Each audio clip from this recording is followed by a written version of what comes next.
Hi, everyone, and welcome to Val Talks Pets, the forum for pet parents and enthusiasts alike. Having been in the pet industry for over 10 years now, I am going to share with you issues and questions that arise as I work with pet parents on a day-to-day basis. I am not a veterinarian, but I do have certifications in canine, feline, small animal, fish and herptile, and avian health and nutrition from the University of California, Davis Extension.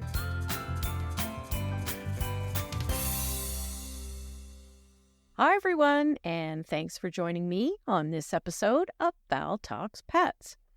On this episode, I want to explore something that has been happening in the veterinarian world that, to be honest, I'm not too sure about. I don't know about you, but when it comes to veterinary care for your pets, I want to be able to see the vet that I have established a relationship with, and the one that I know isn't recommending unnecessary tests or procedures, or is basically upselling me. Sounds reasonable? Well, of late, many vet clinics have sold to veterinary corporations. So, what exactly is a veterinary corporation? There is an amazing paper posted by mvma.ca, which is the Manitoba Veterinary Medical Association. It is written by Robert Dawson, barrister and solicitor, Dawson Law Chambers, Winnipeg. I love this article. It couldn't be clearer and answers the questions I certainly have with regards to veterinary corporations. So I will paraphrase Mr. Dawson's work, but I highly recommend accessing the full paper. What I found interesting is that before 2017, veterinarian corporations were illegal. But now, as long as the clinic adheres to what is considered strict requirements, a vet may practice through a veterinary corporation. In a nutshell, usually, a vet will render services to a pet owner, and the owner will pay the vet or vet clinic for those services. This can result in some rather challenging tax responsibilities on the part of the vet or clinic. If the vet or clinic is owned by a veterinary corporation, the tax responsibility takes a different path. Instead of the vet being directly in the path with the owner, the corporation is the provider. The corporation then has the agreement with the vet. So think of the corporation as the middleman. The pet owner will pay at reception. That payment is actually going to the corporation. Now the corporation will pay the vet. In so doing, the vet now has some wiggle room with regards to income tax liability. Now, not everyone can set up a veterinary corporation. There are very strict rules about who can set up the corporation, and the adherence to very clear and strict compliance rules. Okay, that sounds good. So we can see the lure for some vets to be able to ease some of the tax burden by selling to a corporation and allowing their practice to be essentially run by the corporation. A veterinarian may wonder what the benefit is, however, over and above the tax issues. I have had a look at the Independent Veterinary Practitioners Association website to see what it could tell me if I were a vet wondering about this whole thing. They did a great job of setting out the pros and cons, which was exactly what I was looking for. The pros are set out by iveterinarians.org as follows. Corporate clinics are great for veterinarians who want to have predictable hours and manageable workloads.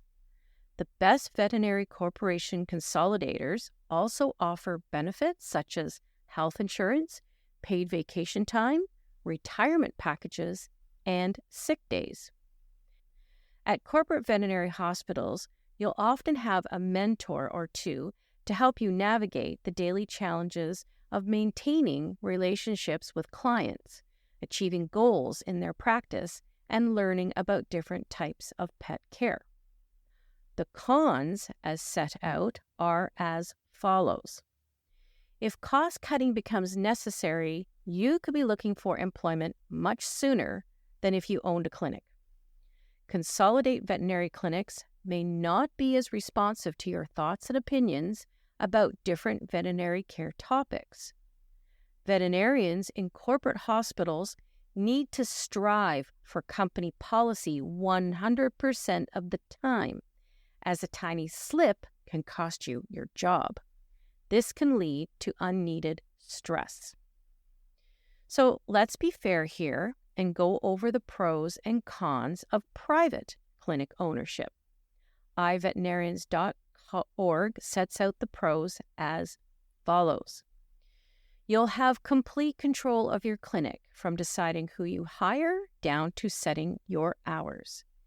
As a private veterinarian, you set your fees and office hours, meaning you have complete control of how much money your clinic produces. As a private veterinary clinic, you are in charge. You make all the decisions for your business and can be proud that it was your idea. You'll get satisfaction knowing that your clinic is flourishing because of the hard work you put into building it. The cons, as set out, are as follows. Starting your veterinary practice can be expensive. You'll need to purchase or lease a building, pay for equipment and furnishings, and market your services to attract clients. You'll be in charge of paying veterinary technicians, veterinary nurses, and others who work with you. When the practice is doing well, there is regular income for the owner. And when going through tough times, the practice owner typically reduces their earnings. Very interesting, to say the least. Let's look at a few other opinions from dvm360.com.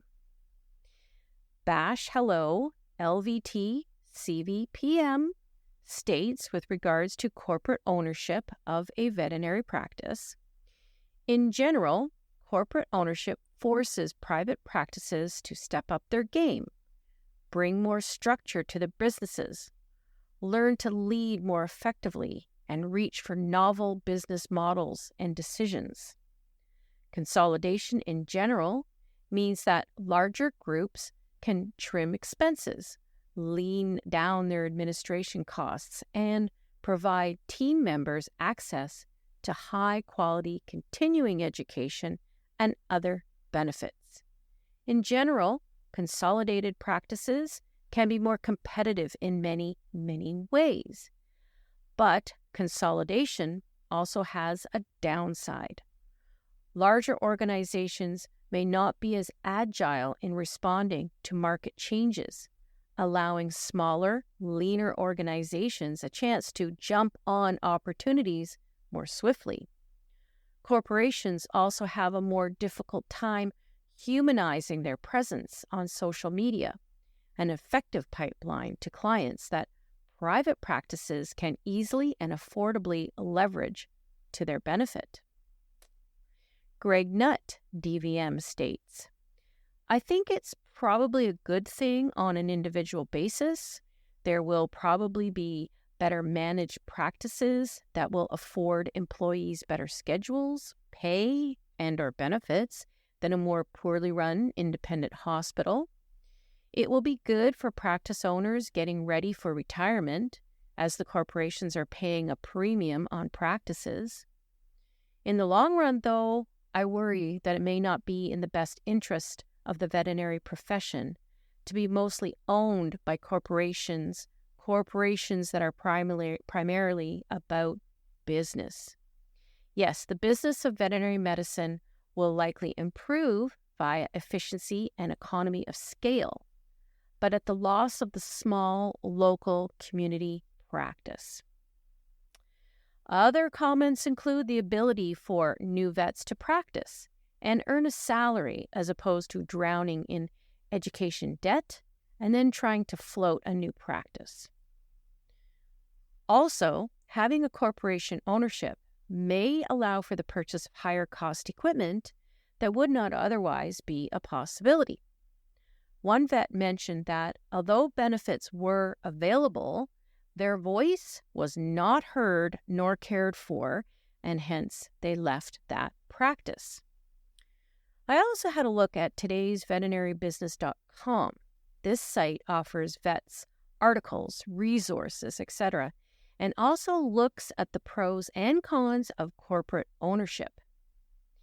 In an article on this topic, John Volk was consulted. Now, Mr. Volk is a senior analyst with Brake Consulting in Chicago. As Mr. Volk points out, there are some pretty good offers out there for vets to sell their practices, as he says, thanks to years of bidding up the market. He says there are definitely advantages to receiving employee benefits and human resource benefits. And certainly for younger veterinarians coming along, there's opportunity for a career path beyond working at an individual practice location. Mr. Volk also talks about the drawbacks. He states, practice owners who sell to corporations no longer make decisions about the business, such as hiring or how medicine is practiced. The name of the practice may also change. Initially, this can be a tough transition, especially for those sellers who continue working in the practice.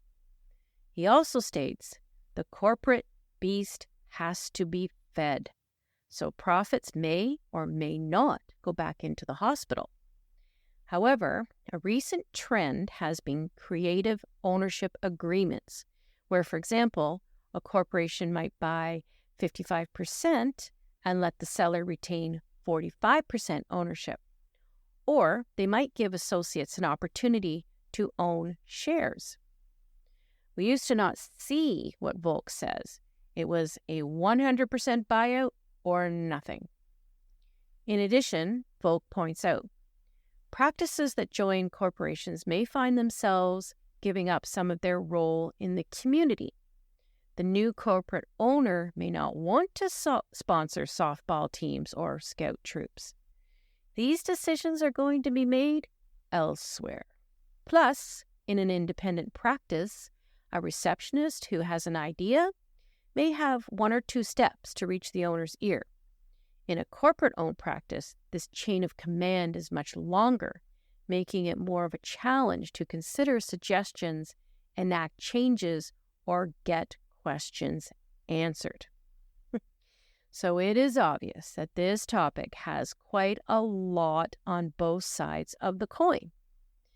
But I can't help thinking that a corporation's basic mandate is to make money. As John Volk said, the corporate beast has to be fed. One of the corporations that has acquired 3 clinics in my area is Vetstrategy. According to CanadianLawyerMag.com, Boston-based Berkshire Partners acquired a 70% majority interest in Vetstrategy from Imperial Capital in a deal valued at more than $1 billion.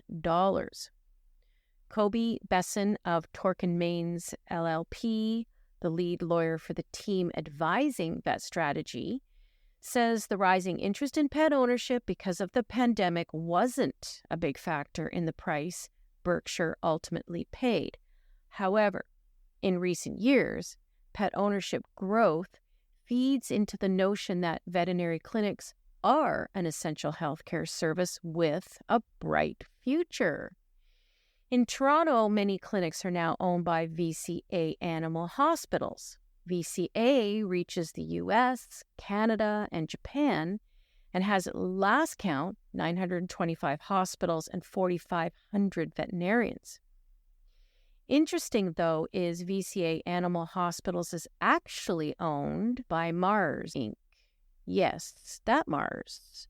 The Mars family, based out of Virginia, has a huge capture in the pet industry.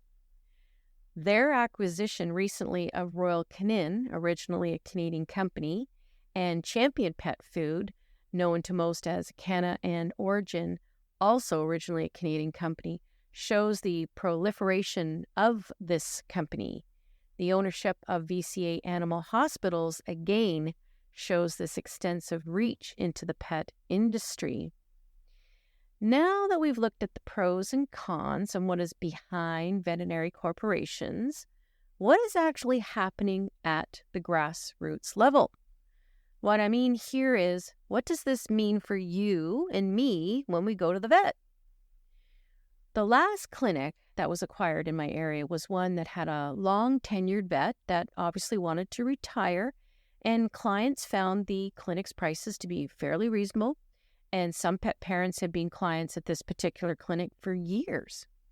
But I started hearing people telling me that they had an upsetting experience at the vet clinic where they had always gone.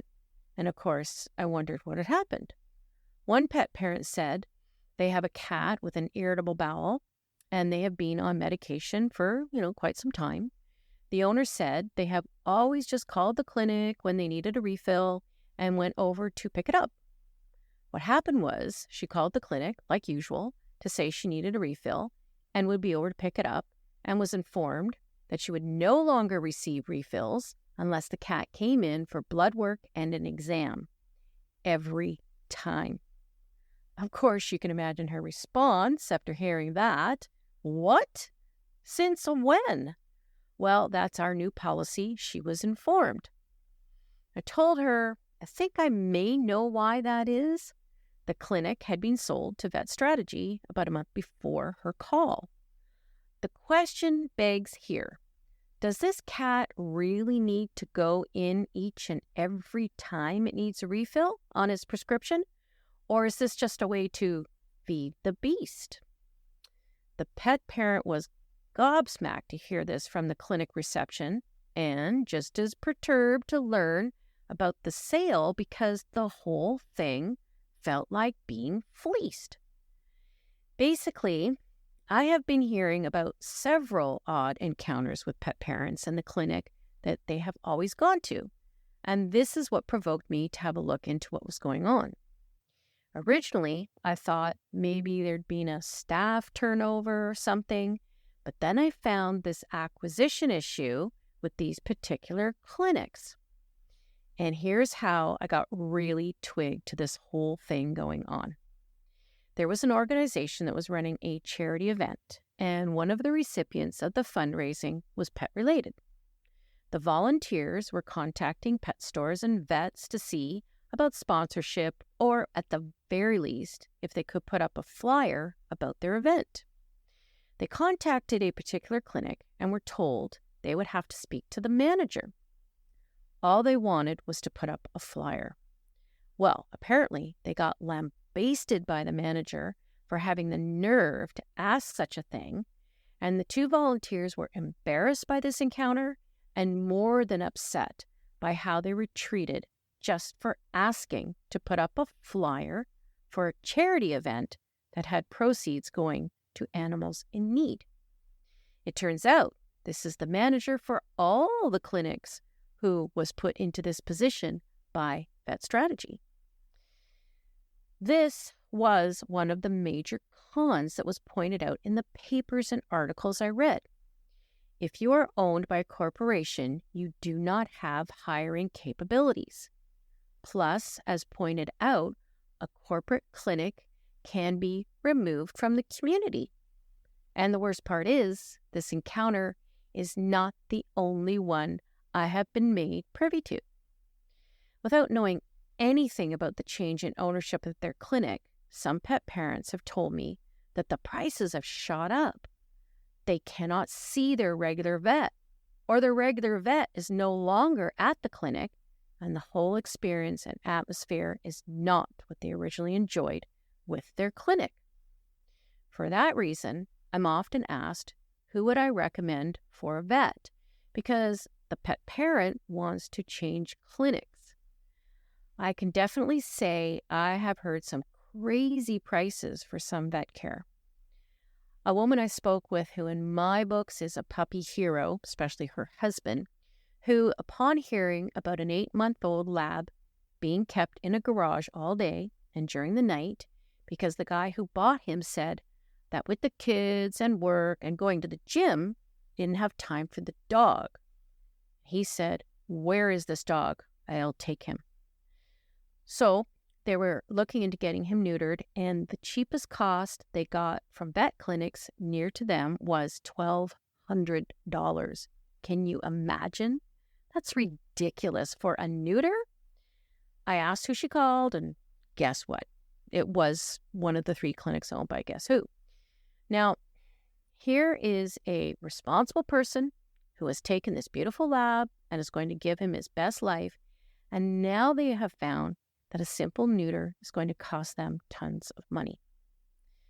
I would say, hey, privately owned clinics, this is your opportunity. There are a lot of disgruntled pet parents out there that would love to come to your clinic if your prices are reasonable and the care and experience is genuine. If I were a vet, I'd be all over that. To get into the spay-neuter clinics run by the OSPCA, there is up to a 4-month waiting list. I say, match the OSPCA clinic rate, dedicate a couple of weekends to doing nothing but spay-neuters, and before you know it, you've got new clients, money in your pocket, and the peace of mind knowing that providing the service for the benefit of animals was probably the reason you got into veterinary medicine in the first place. So, where do we land with this issue? Well, so far, my grassroots experience is not looking good. I have been privy to some rather unfortunate experiences that some pet parents have encountered, making it not look good for the corporate-owned clinics. It would be awesome to hear about some new state-of-the-art equipment coming in, or extended hours, or the addition of emergency care, or a reduction in rates. But so far, that is far from the reality. And in some cases, there are pet parents that haven't noticed a thing. I did speak to someone in the vet field, and the opinion was that this whole corporate acquisition thing does really raise some serious questions. I agree. For me, I just can't see a corporation in charge of a clinic not expecting a quota from the vets, or mandatory upselling, or having a vet having to answer to their practice choices.